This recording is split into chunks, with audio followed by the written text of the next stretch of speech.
Look at you. Look how big you are. Look at those big grown-up teeth. She's huge. She's 9. Are you like 6'5"? Yeah, basically. Wow, She's you're going to so be big. in the NBA soon whenever it goes back to being in action again. Oh my God. Show me Karen. Karen, I just gave her a bone to distract There's a giant her. baby. Oh, look at that puppy. Oh my gosh, look at this little cute guy. Hey, Bonds. Hi. She's a little monster. Don't let her fool you. Oh, don't press that. Don't press that. Oh, you hear the doggy bark? What did the doggy say? Oh my God. So tell me, why did you name her Karen? I love it so much. So I named her Karen because I don't know if you know this story, and it's kind of a sad story, but I do it for a good reason. I want to hear, but he's about to ruin everything. It's just I mean, this one's just literally eating my pants. I mean, this one, at least yours doesn't have, canines that are gonna rip your skin apart. I mean, there's other things. Kisses. Hey man, how are you? I'm Look at that stud. How you doing? You look like a rustic fisherman from the 50s. Doesn't he look like he could be I love that. like a fish boat captain? I see this. Wait, let me You just went straight to the heart with that one. We do mouth kisses. All right, Frankie, so you go play in freaking your room. cute. You go talk to your friends. Hey, Go do something. I'm Frankie, gonna talk to Travis. wait, Frankie. Travis? I was gonna ask Frankie how it was going to school with you and Eamon as teachers. Eamon? Please. I mean, Bridget. Yes. No, Eamon, very thankfully, off you go to your room. I want some alone time with my friend. Everything's great. How are you? That's that mommy life, boo. It's just 24/7, yo. I get it. You're gonna make fun of me because this is. I mean, it's not a real comparison, but it kind of is. But puppies are fur babies are babies. It's I know that. I have a newborn and I'm a single parent. It's like I'm a single dad with a newborn. You're like, I need a break. I do. Whenever she goes to sleep and I know that she's going to be asleep, I put her in her crate and I close it so gingerly. And if she wakes up, I pretend to sleep with her, one eye open. And as soon as she goes to sleep, I literally am like, freedom. What do? I need to do something with myself. And I end up just cleaning the house. Yeah, and so it's been pretty wild. Yeah. And Barney, when he's napping, Frankie, can you please go to your room? Thank you so much. Thank you so much. When Barney naps, it's like a race against time for me to get things done. I'm like, I'm like, clean the house, dishes, this, that. Frankie's school, when she has school, when she doesn't, I'm like, oh, thank God. I've never felt the weekend more. Like even when I've been the most intense parenting we've ever been through. And, but I'm trying to look at it in a positive light. Every day I'm like, hey, normally I'm so distracted by work and distracted by him, where I get to just be with, I do want some time alone. And I'm like, you need it. Yeah, you need your time alone. And I'm really lucky that I have a partner in all this, and that someone just said that she had 5 kids and she homeschooled all of them. I mean, hats off, ma'am. On purpose? Yeah, hats off to you, ma'am. Like I was saying, so Eamon's on a writing deadline. He's writing, and it's so great that writers can still write. And I feel like at least Hollywood is we're still moving and shaking, things are still happening. Yeah. And I love that. But it's meant that all the majority of the parenting is on me. But hey, I love a challenge. Well, I mean, in all those long hours that you'd be on set, and Eamon was, kind of maybe carrying a little bit of the parent load. For sure. It balances itself out. And I love it. What I love about it is witnessing you guys as parents, because you both are creative and you're in the entertainment industry, but you balance it really well. And that's a testament to successful couples. You find balance and you both have your fair share. It's also a trying time to be a couple. So much togetherness, But we're doing great. There was a moment where, because like, you know, you kind of yin when your partner yangs, right? So when one of you freaks out, the other one's like, it's fine, you know, and the other one freaks out, and then you go, it's fine, you know. So we've been doing a lot of that. But how are you and Karen hunkered down? We're hunkered. She can't really do much because she can't really, she only has one shot. And so until she gets 3 shots, she can't like be a normal dog. And so that also makes it harder too, because it's not like, hey, let's go to the park and like get some fresh air. Right. When does she get her next shots? In a minute. She's got like five weeks. Oh, got it. But so she's got to stay at home. Well, what a good time to have a puppy. I know. That's why I got this crazy little thing that's she just wants to eat me. I'm serious. She literally just wants to eat me. Oh, you are a naughty little one. Like, that's like, going after my face. Like, this is like nonstop. There's like barely moments when she's sweet. When she's sweet, I'm like, I think you're just licking my face because I put face lotion on. Travis, how many of your items of clothing has this dog ruined? Gosh, well, you want to know who her best friend is? That blanket on my couch. I'm not kidding you. They have a relationship. She chewed on the blanket. She loved it. Then she peed on the blanket. So then I washed the blanket. When I hung the blanket up outside to dry, she saw it on the patio. And she was like, there's my friend. And she started shaking her tail. And she just circled the table. Like, I didn't know you were going to be out here. Oh, that's her friend. Her best friend is literally a blanket. Okay, so her name is Karen. Because tell me why. My Aunt Karen. So you know when little Nina passed away? About 3 months later, my Aunt Karen, her and my Uncle Jim, they used to always have big Labradors. And they're hunting dogs, very trained. But Labradors are tough, man. And they're big. Right. And they're just these basically these little children until they're like 6 years old, until they finally calm down. Right. So my aunt and uncle have this like metal clip that's attached to their house. They have a long leash attached to that. That leash has a clip. It goes on their dog's collar. My aunt, every day, put the clip on the dog. The dog would walk out to the backyard. My aunt is standing on the porch, you know, I think talking to her neighbor from across the way. And I'm scared.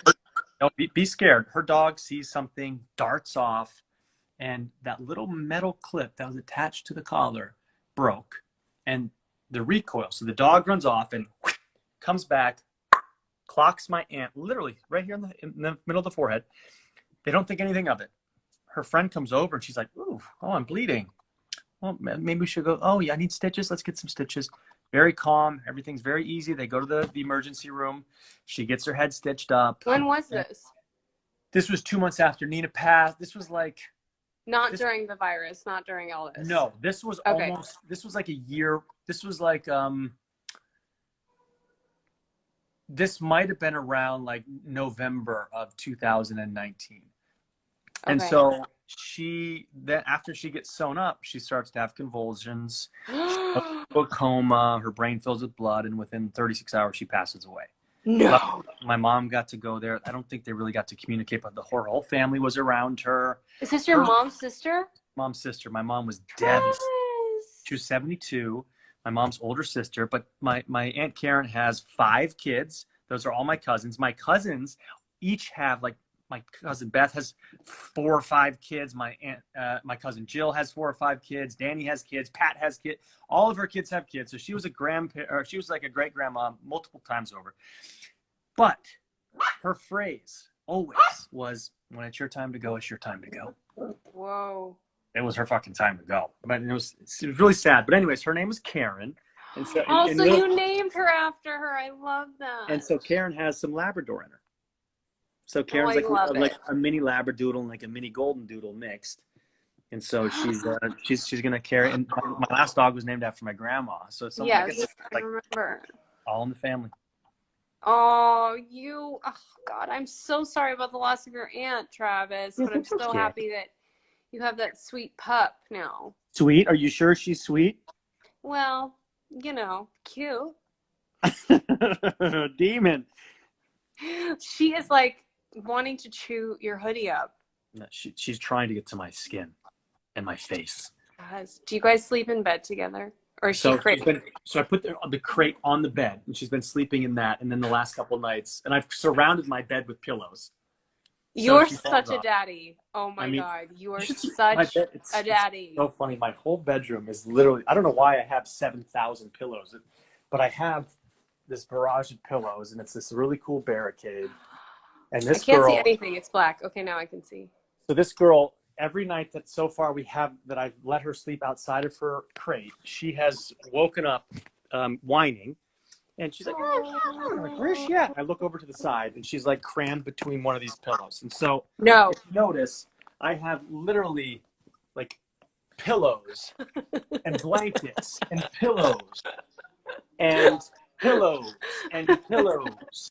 Do you have anything left on your couch outside? So you want to know what's funny?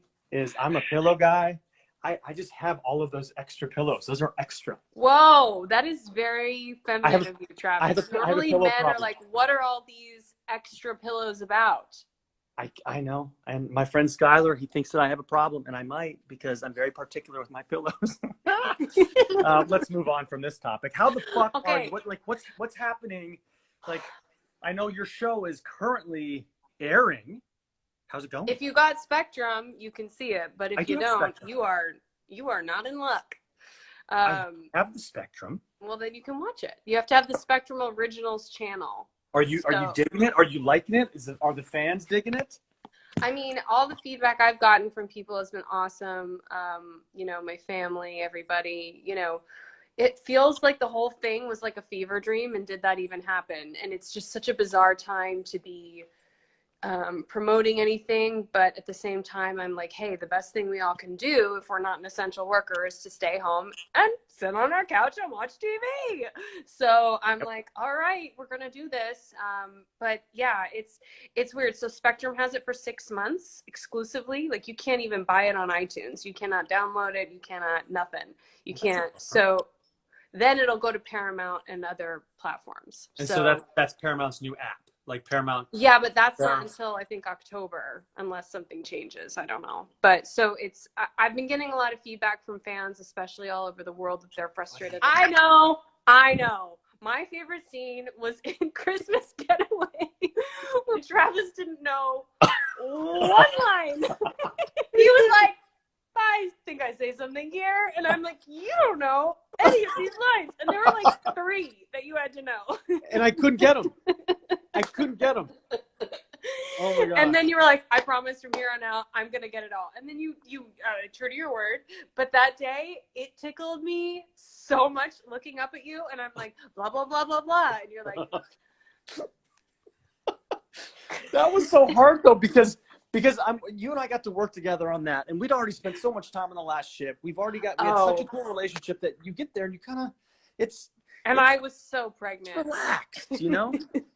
Maybe a little too relaxed. I loved it, though. It was so fun. It was fast. I mean, it's like 16 days of shooting. You blink and you're like, well, we did that. I loved it. I thought that was such a beautiful experience. I think Vancouver's such a great city. And yes. But I feel like you and I had some really cool scenes on the last Bridget ship. Travis scene? What was that one? Favorite Bridget Travis scene? Because I feel like it could be in Last Ship. I think it's probably in Last Ship. I don't know. There was one time I remember, it was towards the end of you and I filming one of the seasons, and you and I wanted to fool everybody, and we frolicked through the woods because we had like this really serious shot. Oh yeah, that's definitely in the bloopers. That was fun. And you and I skipped through. Yes, and we skipped through with our giant guns. I like that one when you killed that bad guy with the guns. Eamon likes the one where we killed the bad guy with the guns. Oh, every scene. Every scene we ever shot. Well, you and I have that last scene where the very end of the series, not the end of the series, the end of season 4 where we killed a bad guy. Oh, yeah. It was you and me. Finale. Yeah. That was rad. Yeah. That was rad. Cool. Are you so stoked that Last Ship is airing again right now? Dude, it's eerie. Yes, it's super eerie.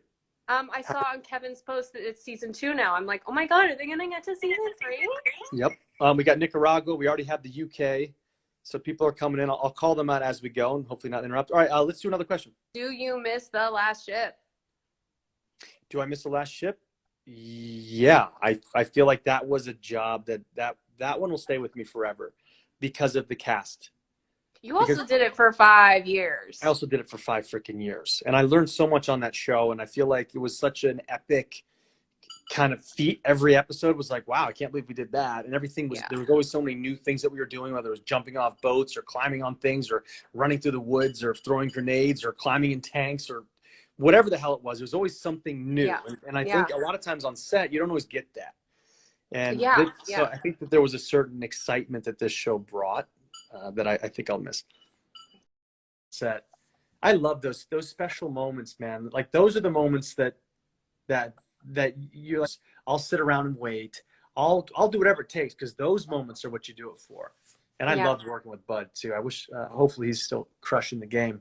I think he did Ozark, right? Did he work back on Ozark? Did he direct? He directed? I don't know if I don't know. Maybe he was doing second unit or something. I forget. We'd have to take a look. But I know he was working on it in between Last Ship when they started and stuff. So I think one of the hardest days that we filmed, remember that very last day of filming that we did on the beach? Yes. I mean, they had us literally running up mountains and crawling in the sand, and we were in such a rush to do everything. That was like one of the hardest days, and it was so surreal because we knew it was our last day, and we're like, let's give everything. Yeah. And I was pregnant, and I was like, Linda. Yeah, you were pregos.